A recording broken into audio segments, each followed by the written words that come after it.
మీ ఇంట్లో smart phone ఉందా? అయితే జాగ్రత్త. అది మీ పిల్లలను పిచ్చివాళ్లగా మార్చే ప్రమాదం ఉంది. వారిని ఆసుపత్రి పాల్చేసే ముప్పు పొంచి ఉంది. అవును, పసి హృదయాలను అశ్లీలపు ఆయుధంతో కోత కోస్తుంది స్మార్ట్ ఫోన్. మానిపోని గాయాలు చేసి పిల్లలను మానసిక రోగులుగా మారుస్తుంది. పోర్న్ సైట్స్ కు ఎడిక్ట్ చేసి పసిబిడ్డల జీవితాలతో ఆటలాడుకుంటోంది. లేత మనసును పాడు చేస్తున్న స్మార్ట్ ఫోన్ ఎడిక్షన్ పై TV9 స్పెషల్ రిపోర్ట్. ఇది హైదరాబాద్ ఎర్రగడ్డ హాస్పిటల్, మానసిక రోగులకు చికిత్స చేసే ప్రధాన కేంద్రం. తెలుగు రాష్ట్రాలతో పాటు ఒరిస్సా, తమిళనాడు ఇలా అనేక రాష్ట్రాల నుంచి ఇక్కడికి పేషెంట్లు వస్తుంటారు. ఇక్కడి వైద్యులు అనేక మానసిక రోగులను చూస్తుంటారు. అనేక మంది రోగులకు ట్రీట్మెంట్ ఇస్తుంటారు. కానీ లేటెస్ట్ గా వస్తున్న కేసులను చూసి డాక్టర్లు ఆశ్చర్యపోతున్నారు. అవును, ముక్కు పచ్చలారని పిల్లలు వింత చేష్టలతో ఎర్రగడ్డ హాస్పిటల్ కి వస్తున్నారు. 11 నుంచి 14 ఏళ్ల వయసులో పిచ్చి పిచ్చిగా ప్రవర్తిస్తున్నారు. ఇలాంటి కేసులు వైద్యులకు కొత్త కాకపోయినా పిల్లలు పిచ్చివారుగా మారడానికి గల కారణాలు మాత్రం నిజంగా ఆందోళన కలిగిస్తున్నాయి. వీరి మానసిక రుగ్మతకు ప్రధాన కారణం స్మార్ట్ ఫోన్స్.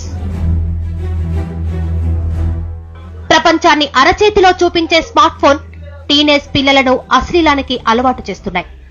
ఓ సర్వే ప్రకారం స్మార్ట్ ఫోన్ వాడుతున్న టీనేజర్లలో ఎక్కువ మంది నీలి చిత్రాలే చూస్తున్నారు.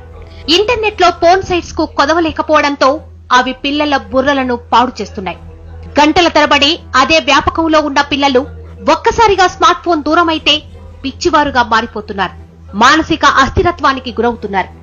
ఈ మధ్య కాలంలో ఒక ఇండియన్ ఫారెన్ లో సెటిల్ అయిన అమ్మాయి ఈ మధ్య కాలంలో వెకేషన్ అని చెప్పి ఇండియాకి వచ్చినప్పుడు వాళ్ళ మదర్ తీసుకొచ్చినప్పుడు అమ్మాయితో నేను మాట్లాడితే తను మదర్ ఉన్నప్పుడు ఒక రకంగా మాట్లాడడం, మదర్ని సపరేట్గా చేసినప్పుడు ఒక రకంగా మాట్లాడడం గమనిస్తూ పోతే అమ్మాయి చెప్పిన విషయం ఏంటంటే, అంకుల్ నేను యుఎస్లో ఉన్నప్పుడు నాకు ఎటువంటి సైట్స్ ఓపెన్ అయ్యేటివి కావు.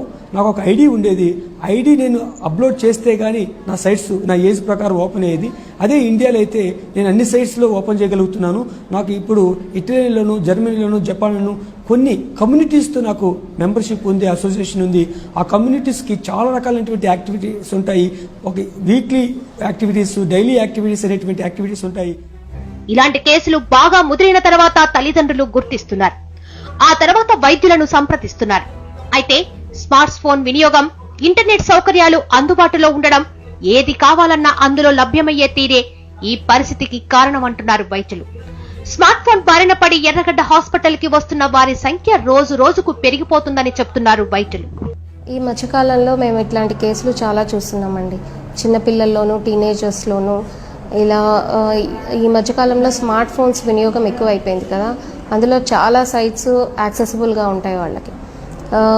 తల్లిదండ్రులు కూడా పిల్లలకి స్మార్ట్ ఫోన్స్ ఇవ్వడం అలవాటు చేస్తున్నారు. అందులో వాట్సాప్ అని, ఫేస్బుక్ అని, ఇంకా చాలా యూట్యూబ్ అని చాలా ఇన్ఫర్మేషన్ అవైలబుల్గా ఉంటుంది. చాలా సైట్స్ అవైలబుల్గా ఉంటాయి. ఒక క్లిక్ చేస్తే చాలు అంతా మనకి వీడియోస్ అన్ని డౌన్లోడ్ అయిపోయి వాళ్ళు ఈజీగా యాక్సెసిబుల్గా ఉండడం వల్ల ఎక్కువగా చూస్తున్నారు ఈ మధ్య పిల్లలు. చాలా కాలం తమకు ఆనందాన్ని, ఎంతో తెలియని అనుభూతిని ఇస్తున్నది ఒక్కసారిగా దూరమైతే మనసు చెలిస్తోంది.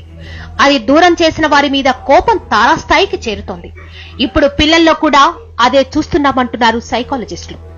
ఒక మొబైల్ ఇచ్చి, స్మార్ట్ మొబైల్ ఇచ్చి 15 రోజులు వాడుకోమని చెప్పిన తర్వాత అబ్బాయి గేమింగ్, అబ్బాయి ఫేస్బుక్ ఇన్వాల్వ్మెంట్ ఇవన్నీ చూసిన 16వ రోజు తీసేసి పక్కన పెడితే నిద్రపోవడం, చిరాకు పడుతూ ఉంటాడు, సరిగా అన్నం తినడు, వస్తువులు ఏదన్నా చిన్న ఆర్గ్యుమెంట్ జరిగిన వస్తువులు పగలగొట్టడము, పీక్ లెవెల్కు ఆర్గ్యుమెంట్కి వెళ్ళడము, కొట్టే పరిస్థితి ఏర్పడడం, ఇంట్లో నుంచి బయటికి వెళ్ళిపోవడం, లేదంటే చనిపోతామనేటువంటి భావన కలిగి ఉండడం, ఇన్ని రకాలైనటువంటి మానసిక పౌరితికి లోనే పరిస్థితి ఏర్పడుతుంది ఈ యొక్క డిపెండెన్స్ లెవెల్ మారితే.